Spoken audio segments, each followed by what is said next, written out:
Review. I'm Mark Hall. The November 5th election day is right around the corner, and early voting is underway in many states. Meanwhile, all the candidates, including former President Trump and Vice President Kamala Harris, are focusing on those different voting demographics, including the black vote. Joining us now is Cheyanne Daniels, and she's the race and politics reporter for our media partners at The Hill. Cheyanne, welcome back to Capitol Review. Thank you so much for having me.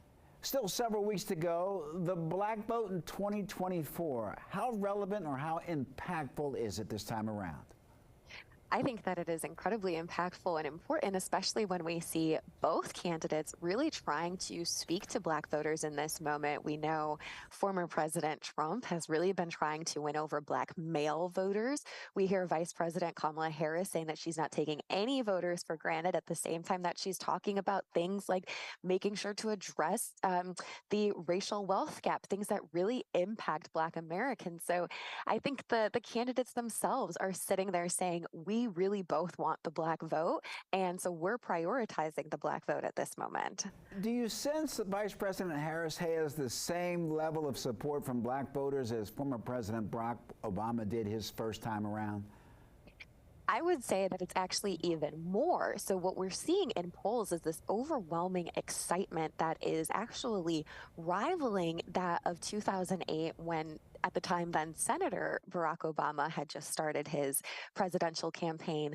We're seeing that black voters are feeling more excited, more encouraged to vote this year for Kamala Harris than they were for Barack Obama. You mentioned President Trump earlier. As you know, in previous elections, he received more votes from black Americans than other Republican candidates. Do you think that that's still in the back of his mind? Is he in that every vote matters mode?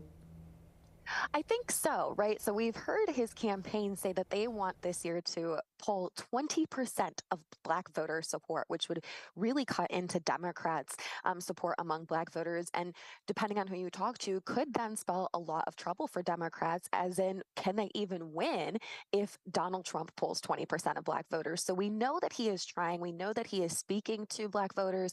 And again, his focus really seems to be on black men who are seriously disillusioned with the Democratic Party at this time. Cheyanne, do you still think that there's voter apathy among many black Americans?